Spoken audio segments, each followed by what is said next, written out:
तो यार भाइयों, कैसे हो आप सब। स्वागत है आपका मिस्टर राउंड एक्सप्लेन चैनल पर। आज से हम demon slayer infinity castle arc को चैप्टर बाय चैप्टर कवर करने वाले हैं। तो बिना समय बर्बाद किए चलिए शुरू करते हैं। चैप्टर 140 वहीं से शुरू होता है जहां पर एनिमे खत्म हुआ था। जैसे ही तंजीरो इन्फिनिटी कासल के अंदर गिरता है, वह तुरंत समझ जाता है कि अगर वह सीधे नीचे जमीन पर गिर गया तो उसकी मौत तय है। गिरते हुए तंजीरो अपने आसपास की इमारतों को देखता है और सोचता है कि उसे किसी भी तरह किसी दीवार या बिल्डिंग को पकड़ना होगा। इसलिए वह अपनी तकनीक का इस्तेमाल करके अपनी दिशा बदलने की कोशिश करता है, लेकिन इन्फिनिटी कास्टल का अजीब और बदलता हुआ ढांचा उसकी गिरने की गति को और ज्यादा खतरनाक बना देता है। तंजीरो बहुत तेजी से नीचे गिरता है और अचानक फर्श से टकराकर फिसलने लगता है। तभी अचानक वाटर हशीरा ग्यूतोमियोका उसे पकड़ लेते हैं और ऊपर की ओर खींच लेते हैं। जमीन पर आते ही तंजीरो तुरंत उठ खड़ा होता है और गियू की तरफ देखकर पूछता है, क्या आप ठीक हैं मिस्टर गियू? गियू जवाब देते हैं, हाँ मैं ठीक हूँ। ये सुनकर तंजीरो को थोड़ी राहत मिलती है। तंजीरो उनसे कहता है, मुझे बचाने के लिए आपका बहुत धन्यवाद। लेकिन तंजीरो अपनी बात पूरी भी नहीं कर पाता कि तभी उसके पीछे एक डीमन आ जाता है और कहता है, सेव्ड मी।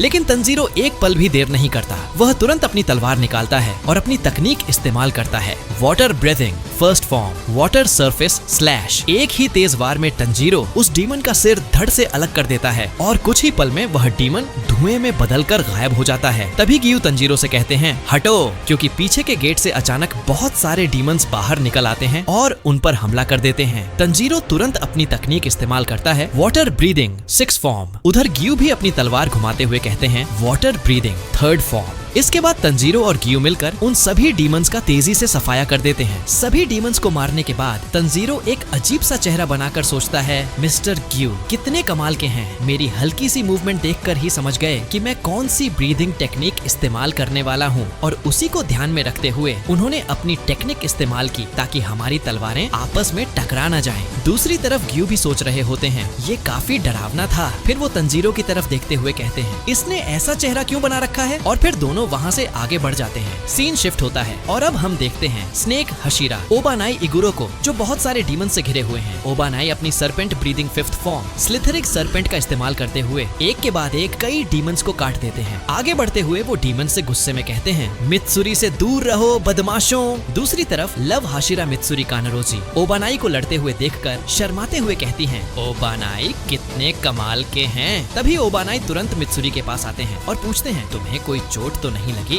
मित्सुरी शर्माते हुए मना कर देती है। सीन फिर शिफ्ट होता है और अब हम देखते हैं स्टोन हशीरा ग्योमेई हिमेजिमा और मिस्ट हशीरा मुइचिरो टोकिटो को, जो दौड़ते हुए डीमंस को खत्म कर रहे होते हैं। मुइचिरो कहता है, यहाँ बहुत ज्यादा डीमंस हैं। इस पर ग्योमेई जवाब देते हैं, लगता है इन सभी डीमंस को लोअर रैंक किजुकी के बराबर स्ट्रेंथ दी गई है। शायद ये लोग हमें थकाने की कोशिश कर रहे हैं। फिर मुइचिरो पूछता है, मास्टर के साथ क्या हुआ? ग्योमेई शांत आवाज में कहते हैं, मास्टर हमारे लिए लड़े और उनकी मौत एक महान योद्धा की तरह हुई। लेकिन मुइचिरो इस बात को मान नहीं पाता। वो कहता है, मुझे नहीं लगता मास्टर कभी एक डीमन के हाथों मरना पसंद करेंगे। सच बताइए, क्या मास्टर ने खुद को चारे की तरह इस्तेमाल किया था? ये सुनकर ग्योमेई कुछ देर तक चुप रहते हैं और फिर कहते हैं, हाँ तुम सही हो। मास्टर ने ऐसा इसलिए किया क्योंकि उन्हें पता था कि उनके पास ज्यादा समय नहीं था। ये सुनते ही मुइचिरो को एक पुरानी याद आ जाती है। वो याद करता है जब डीमन के अटैक के बाद वो लाइफ और डेथ के बीच लड़ रहा था, तब मास्टर कागाया ने उसका ख्याल रखा था। मास्टर हमेशा उसके साथ रहते थे और सिर्फ मुइचिरो ही नहीं बल्कि हर उस इंसान का ख्याल रखते थे जो जिंदगी और मौत की लड़ाई लड़ रहा था, बिल्कुल एक पिता की तरह। ये सब याद करके मुइचिरो की आंखों में आंसू आ जाते हैं। गुस्से और दर्द से भरकर वो कहता है, मुजान तूने सिर्फ मेरे बड़े भाई को ही नहीं बल्कि मेरे सेकंड फादर को भी मुझसे छीन लिया है। तुझे नरक में भेजने से पहले मैं तुझे इस दर्द का एहसास जरूर कराऊंगा। इस पर ग्योमेई शांत लेकिन दृढ़ आवाज में कहते हैं, फिक्र मत करो, हम सब भी वही करेंगे। फिर सीन शिफ्ट होता है और हम देखते हैं विंड हशीरा सनेमी शिनाजुगावा को, जो एक फ्लोर पर बैठे होते हैं और कहते हैं, मास्टर मैं आपको प्रोटेक्ट नहीं कर पाया। तभी एक डीमन उन पर हमला कर देता है। विंड हाशिरा बैठे बैठे ही उस डीमन पर इतने सारे स्लेश मारते हैं कि उस डीमन के टुकड़े टुकड़े हो जाते हैं। तभी वहाँ और भी बहुत सारे डीमंस आ जाते हैं। विंड हाशिरा यह देखकर कहते हैं, ये एक के बाद एक आते ही जा रहे हैं। तुम कमीनो मेरे सामने आओ, मैं सबको खत्म कर दूंगा। और हम देखते हैं कि विंड हशीरा एक क्रीपी तरीके से स्माइल कर रहे होते हैं हैं और उनकी आंखों से आंसू भी आ रहे होते हैं। सीन शिफ्ट होता है और अब हम देखते हैं इनोसुके को, जो एक गुलाटी खाकर फ्लोर पर लैंड होता है। फिर वह तेजी से भागना शुरू करता है और कहता है, पता नहीं मैं अचानक यहाँ कैसे आ गया और यहाँ तो हर जगह डेमंस ही डेमंस फैले हुए हैं। ये तो एकदम परफेक्ट जगह है मेरी ट्रेनिंग को टेस्ट करने के लिए। मतलब इनोसुके की तो अलग ही मस्ती चल रही होती है। फिर हम गेनिया को देखते हैं जो भागते हुए कहता है, ये कौन सी जगह है? क्या ये डेमंस का बेस है? बाकी सब लोग कहाँ हैं? आगे गेनिया कहता है, बड़े भाई सेफ रहना, मैं आ रहा हूँ। फिर हम जेनित्सु को देखते हैं जो एक तरफ भागते हुए कहता है, मुझे कुछ सुनाई दिया है, हो सकता है ये मुजान हो, मैं उसे कभी माफ नहीं करूंगा, कभी नहीं। फिर हम शिनोबू को देखते हैं जो कहती है, ये कौन सी जगह है? तभी उसे कमरे से खून की स्मेल आती है। शिनोबू दरवाजा खोलती है और उसे अंदर बहुत सारी औरतों की लाशें दिखाई देती हैं और अंदर एक डीमन बैठकर कुछ खा रहा होता है। तभी वह डीमन शिनोबू की तरफ मुड़ता है और हम देखते हैं कि वह डीमन एक लड़की का हाथ खा रहा होता है और यह डीमन कोई और नहीं बल्कि अपर रैंक 2 डोमा होता है। डोमा पीछे मुड़ते हुए कहता है, कौन आया है? अरे